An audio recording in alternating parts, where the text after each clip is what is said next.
شكرا لجميع الضيوف.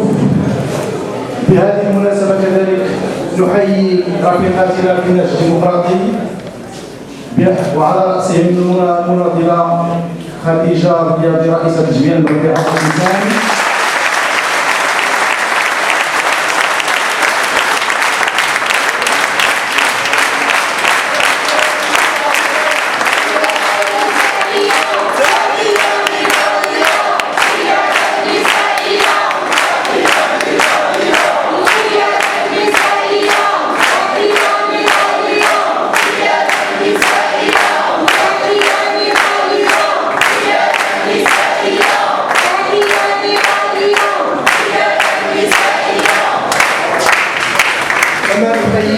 كما نحيي كذلك الرفيقة بديعة عراب رئيسة الاتحاد الوطني للمهندسين.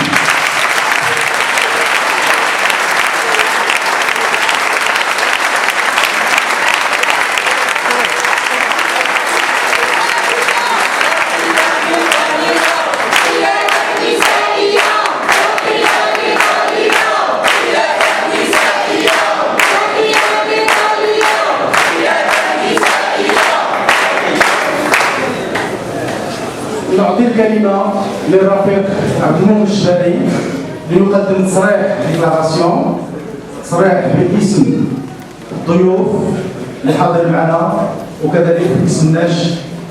فليتفضل الرفيق. تحية للرفيقات والرفاق. سأتلو عليكم تصريح هو عبارة عن تقاطعات كبرى على مستوى العديد من المواقف وفي العديد من القضايا يتم الاتفاق عليها داخل اللجنه او الورش اللي كان يحتضن كل ضيوف الاحزاب الحاضره معنا في هذا المؤتمر.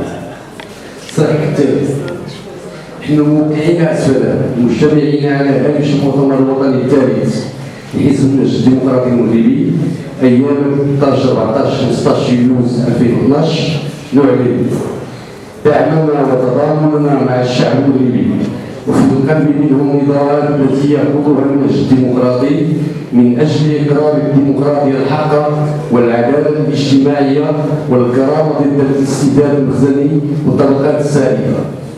دعمنا لا مشروط بالنظام النقابي الديمقراطي في مواجهه البيروقراطيه المافيا والمدعومه من طرف النظام السياسي المغربي. وفي ظل السياق الدولي الراهن المتسم بالازمه البنيويه الحاده التي تجتاح العديد من البلدان والمتميز كذلك بسلسله تراجعات على مستوى السياسه الاقتصاديه والاجتماعيه وكذا على مستوى الديمقراطيه، نؤكد على مواصله دفاعنا عن حقوق غالبيه جماهيرنا ونبدي استعدادنا لبناء فضاءات للتعاون والعمل المشترك من اجل ايجاد بدائل تستجيب لمصالح واحتياجات شعوبنا. نتمم عاليا تنامي وعي الشعوب بضروره النضال ضد الاستبداد السياسي والاقتصادي. دعمنا للشعب الفلسطيني في نضاله المشروع والبطول من اجل الاستقلال الوطني وعوده اللاجئين.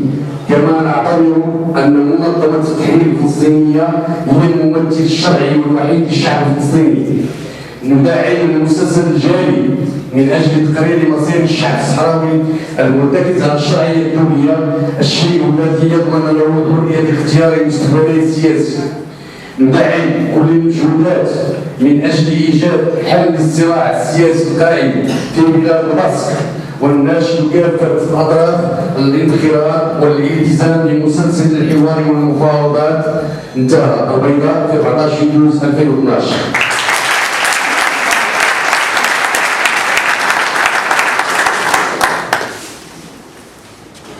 De julio, en el marco del tercer Congreso de Vía Democrática, los abajo firmantes queremos declarar lo siguiente. Transmitimos nuestro más sincero apoyo y solidaridad con la lucha desarrollada por Vía Democrática y el conjunto del pueblo marroquí en favor de una auténtica democracia con justicia social y dignidad, en contra del despotismo mahzaní y las clases dominantes existentes. Apoyamos la lucha sindical democrática en contra de la burocracia mafiosa y colaboradora con el régimen marroquí. En un contexto internacional marcado por el acuciante crisis estructural del capitalismo, donde país por país los procesos regresivos y política económica, social y democrática nos comprometemos a continuar el trabajo en la defensa de los derechos que nos corresponden como mayoría de la sociedad. Y nos mostramos dispuestos a construir espacios de colaboración y trabajo unitario para desarrollar alternativas que respondan a los intereses y necesidades de nuestros pueblos.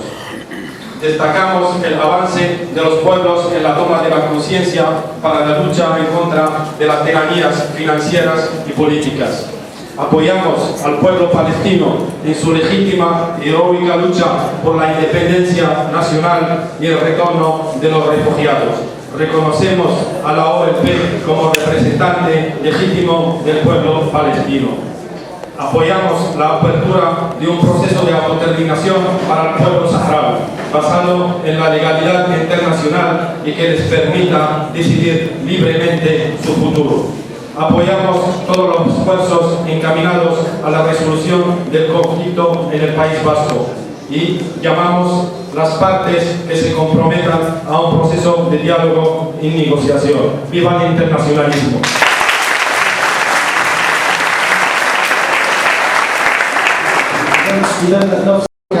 Les 13, 14, 15 juillet, dans le cadre du 3e congrès de la Voie démocratique, les partis signataires veulent déclarer les choses suivantes. Nous transmettons notre sincère appui et notre solidarité avec la lutte développée par la Voie démocratique à côté du peuple marocain et en faveur d'une démocratie authentique avec la justice sociale, la dignité et contre le despotisme marzénien et les classes dominantes existantes.